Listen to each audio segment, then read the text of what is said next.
قرآن مجید فرقان حمید نے میاں بیوی کا جو رشتہ بیان کیا ہے نا، اس رشتے کو آپ سمجھیں جو قرآن پاک نے میاں بیوی کا رشتہ بیان کیا۔ کہن لباس لکم وانتم لباس لہن، فرمایا بیویاں تمہارا لباس ہیں اور تم ان کا لباس ہو۔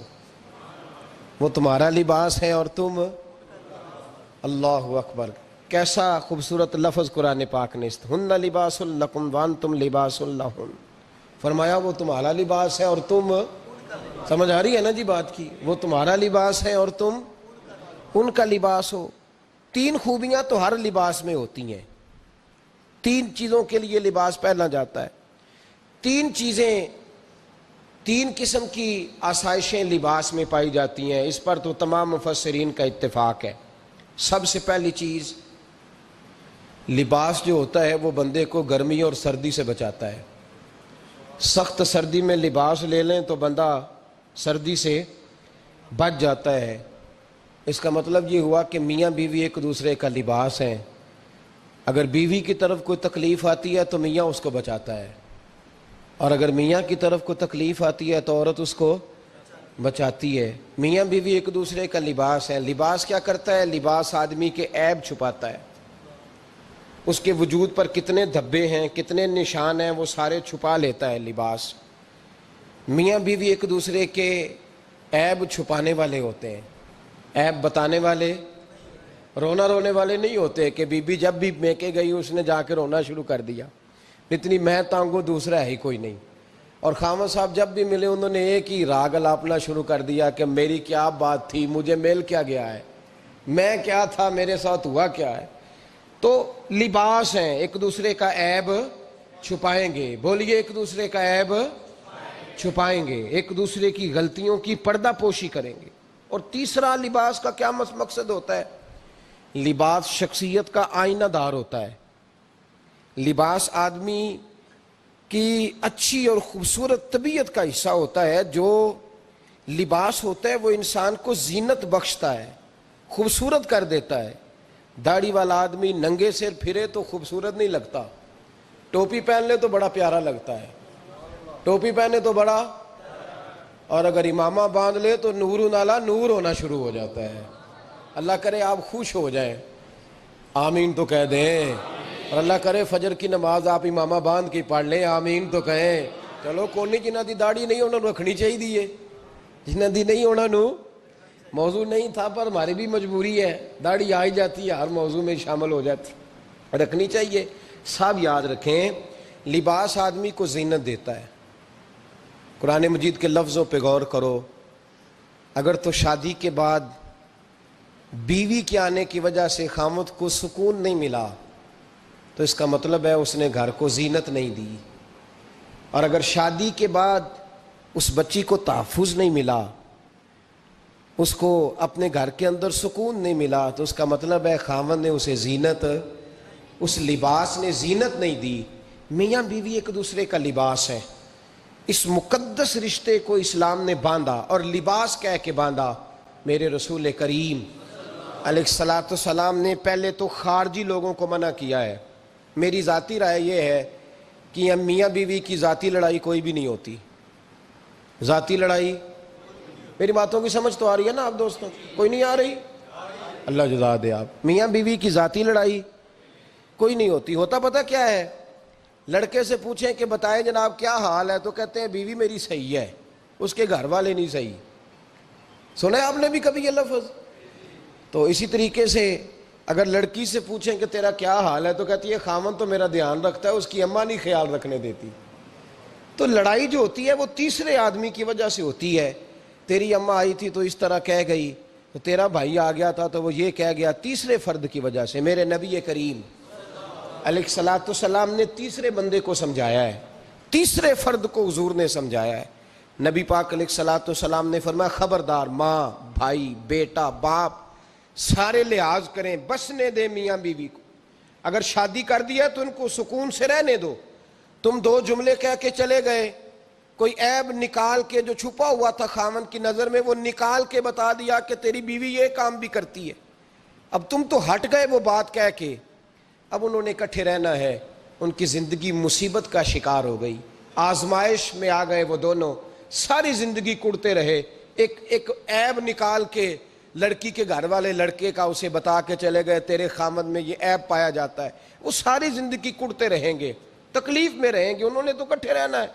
بتانے والا چلا گیا، میرے رسول کریم صلی اللہ علیہ وسلم فرماتے ہیں لعنتی ہے وہ شخص، لعنتی ہے وہ شخص۔ یا رسول اللہ کون سا؟ فرمایا جو بیوی کو مرد کے خلاف اکساتا ہے اور مرد کو بیوی کے خلاف اکساتا ہے، وہ لعنتی ہے، ملعون ہے، رحمت الہی سے دور ہے وہ شخص۔ انہیں قریب کرنے کی کوشش کر، تو ان کے اندر محبت پیدا کرنے کی کوشش کر۔ میرے نبی کریم علیہ الصلوۃ والسلام نے جب حضرت سیدہ فاطمہ الزہرا رضی اللہ تعالی عنہا اور جناب سیدنا علی المرتضیٰ رضی اللہ تعالی عنہ کی شادی کی تو نبی پاک نے دونوں کے سر جوڑے اور دونوں کے درمیان محبت کی دعا فرمائی، دونوں کے درمیان محبت کی دعا فرمائی۔ اور نبی پاک صلی اللہ علیہ وسلم حضرت فاطمہ کے سامنے جناب علی کے فضائل بیان فرماتے، اور جناب علی آتے تو نبی پاک فرماتے فاطمہ تو میرے وجود کا حصہ ہے، وہ تو میرے جگر کا ٹکڑا ہے۔ تو ان دونوں کے درمیان الفت پیدا، یہ سب سے پہلے تو خارجی لوگ اس بات کا خیال کریں، سب سے پہلے تو خارجی لوگ خیال کریں، توجہ دیں کہ ان کو بکھرنے سے بچائیں۔ اب میاں بیوی بھی سمجھ لیں کہ ہماری ذمہ داریاں کیا ہیں۔ مسند امام احمد بن حنبل میں حضرت ابو درداء رضی اللہ تعالیٰ عنہ سے حدیث مروی ہے، نبی کریم صلی اللہ علیہ وسلم کی بارگاہ میں ایک خاتون نے آ کے عرض کیا یا رسول اللہ صلی اللہ علیہ وسلم مجھے بتلائیے خاوند کا حق کیا ہے۔ یہ جو حدیث سنانے لگا ہوں نا، یہ بیٹی کو سنانی ہے، جا کے یہ ٹیلی فون کر کے بہن کو سنانی ہے، صرف بیوی کو سنانے کی نہیں ہوتی یہ چیزیں۔ یہ حدیث بیٹی کو سمجھائیں، بہن کو سمجھائیں، ان لوگوں کو سمجھائیں تاکہ، اور یہ یاد رکھیں خاوند کے حقوق اگر بچی کے گھر والے اسے سکھائیں نا تو اس کی سمجھ میں جلدی آ جائیں گے، اور بیوی کے حقوق اگر خاوند کے گھر والے اس کو سمجھائیں تو اس کی سمجھ میں بات جلدی آئے گی، وہ خیر خواہ سمجھتے ہیں اپنے رشتہ داروں۔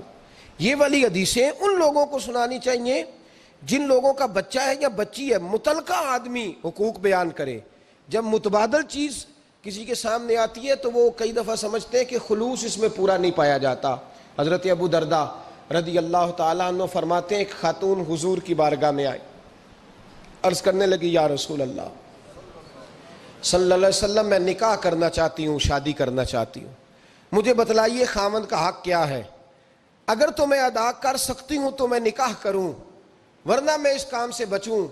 میرے نبی کریم علیہ الصلوۃ والسلام نے فرمایا بی بی اگر خاوند کے ناک سے رینٹ نکلے، ریشہ نکلے، پیپ بہے اس کی ناک سے، اور بی بی اپنی زبان سے وہ صاف کر دے تو پھر بھی اس کا حق ادا نہیں ہوتا۔ حضرت ابو درداء کہتے ہیں آنکھ کھول کے اس عورت نے دیکھا تو میرے نبی پاک نے اگلے جملے ارشاد فرمائے، حضور نے فرمایا تو ان باتوں میں حیرت کر رہی ہے، میں اگر خدا کے علاوہ کسی کو سجدے کا حکم دیتا تو میں عورت کو کہتا اپنے خاوند کو سجدہ کرے، میں اس کو کہتا یہ کام کرے۔ میرے رسول کریم علیہ الصلوۃ والسلام نے حقوق کا تعین فرمایا، حقوق کا تعین فرمایا، اور نبی کریم صلی اللہ علیہ وسلم نے فرمایا جو عورت اس حال میں مر گئی، اس حال میں دنیا سے گئی کہ اس کا خاوند اس سے راضی تھا، اس کا شوہر اس سے راضی تھا، اس کا گھر والا اس سے مطمئن تھا، تو میرے نبی پاک فرماتے ہیں جب دنیا سے جائے گی تو رب کریم جنت کا دروازہ کھول کے فوراً ہی جنت میں داخل فرما دے گا، اس کو بغیر روک ٹوک جنت دے دی جائے گی۔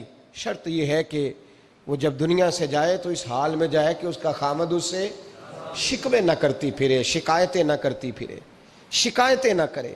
ہمارے زمانے میں شکایتیں ہوتی ہیں اور خواتین، عورتیں اس بات کو سمجھتی نہیں کہ اللہ نے جو میرے نصیب میں رکھا تھا اور جو خاوند رب نے میرے لیے پسند کیا تھا وہ اللہ نے مجھے عطا فرما دیا ہے۔ وہ شکوے کرتی ہیں، شکایات کرتی ہیں، اور دوسری عورتوں کو سامنے رکھ کے وہ فلاں کے حصے میں یہ چیز آئی، فلاں کے حصے میں یہ چیز آئی، فلاں کا خاوند یوں کرتا ہے، شکوہ کرتی ہیں۔ میرے رسول پاک علیہ السلام نے فرمایا عورتیں کثرت سے جہنم میں جائیں گی، کثرت سے۔ تو ایک صحابی رو پڑے، ایک حدیث میں لفظ یہ ہے رو پڑے، عرض کرنے لگے یا رسول اللہ وہ ہماری مائیں بھی ہیں، بیٹیاں بھی ہیں، بہنیں بھی، حضور جہنم میں جائیں گی؟ نبی پاک صلی اللہ علیہ وسلم نے فرمایا ایک تو وہ عیب جوئی کرتی ہیں، غیبتیں کرتی ہیں، دوسرا رب کا شکر ادا نہیں کرتی، اور تیسرا فرمایا اپنے خامند کا بھی شکریہ ادا نہیں کرتی، بات بات پہ ناشکری کرتی ہیں، بات بات پہ ناشکری کرتی، اس سبب سے جہنم میں جائیں گے۔ عورت کے حقوق کا تعین فرمایا، اور ساتھ ہی میرے رسول پاک علیہ السلام نے مرد کی طرف توجہ فرمائی، اور کیا خوبصورت لفظ ارشاد فرمایا تم میں ہر آدمی اپنے آپ کو اچھا سمجھتا اور اچھا کہتا ہے، ہر آدمی کہتا ہے، لیکن کوئی اگر مجھے آ کے پوچھے گا کہ محبوب آپ کی امت میں اچھا کون ہے، تو حضور فرماتے ہیں میں اسے اچھا سمجھوں گا جو اپنے گھر والوں کے حق میں اچھا ہے، جو اپنی بیوی خیرکم لأہلہ، تم میں سے بہترین وہ ہے جو اپنے گھر والوں کے لیے اچھا ہے، اور فرمایا جاؤ میرے گھر جا کے پوچھ لو وانا خیرکم لأہلی، میں تم سب سے زیادہ بڑھ کر اپنے گھر والوں کے لیے اچھا ہوں، تم میں بہترین وہ ہے جو اپنے گھر والوں کے لیے، بال بچوں کے لیے، بیوی کے لیے اچھا ہے۔ رسول کریم علیہ السلام نے خاوند کو حکم دیا اور ارشاد فرمایا کہ عورت ٹیڑھی لکڑی ہے، بیچاری کو اللہ نے عقل پوری نہیں دی۔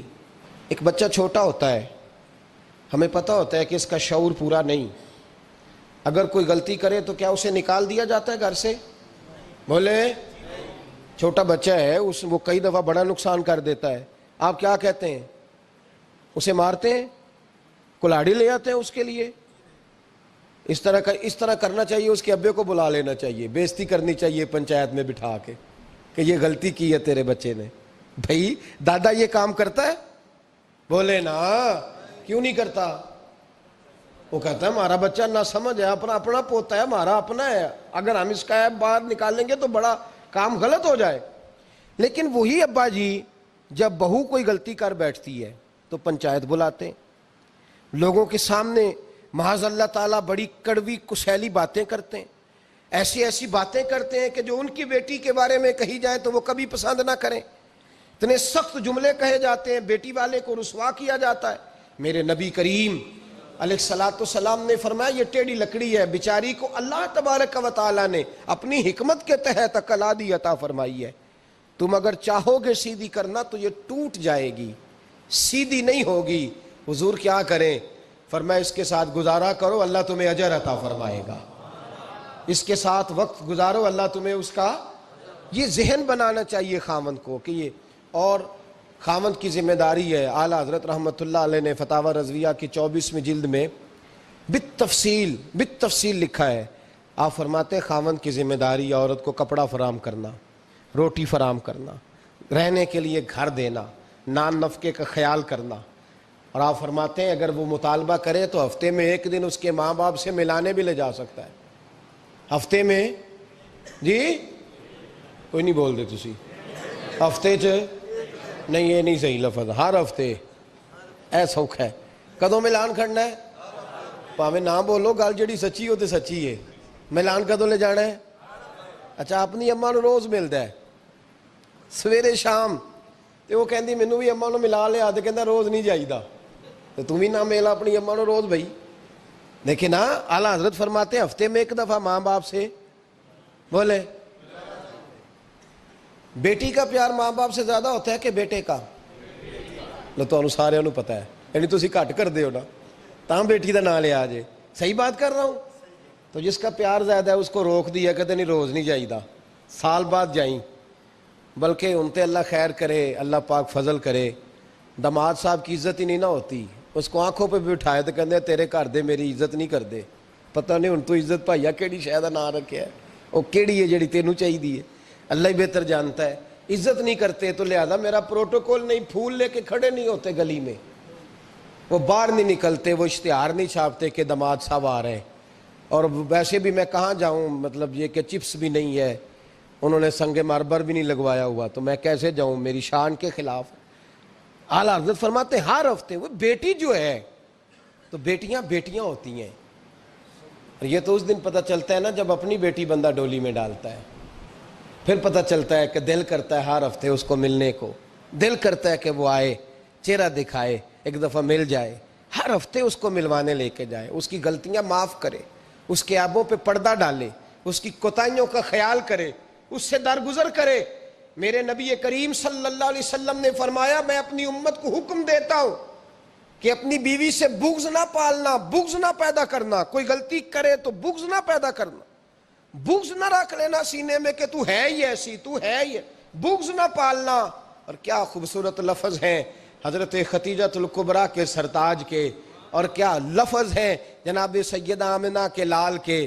میرے نبی پاک فرمانے لگے اگر تمہیں اپنی بیوی کی کوئی عادت ناپسند ہے تو غور کر لو، ڈھونڈ لو، اس میں ایسی بھی عادت تمہیں ضرور مل جائے گی جو تمہیں بڑی پسند ہوگی۔